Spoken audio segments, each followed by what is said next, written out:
How to contact Wayfair customer service. Welcome back to another episode. In this video, I'll be guiding you on how can you contact customer service. Open the app if you have the app installed to your device. You could go to accounts from the bottom right corner of the screen. You just want to scroll down right to the bottom and there you have a section specified contact us.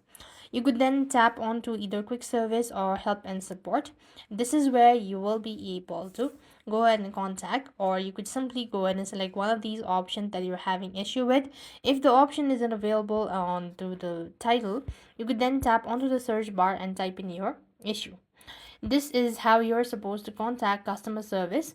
And if you don't want to go with this lengthy procedure, you just want to directly contact them or call them out. What you need is open any browser that you have. You could type in Wayfair customer contact.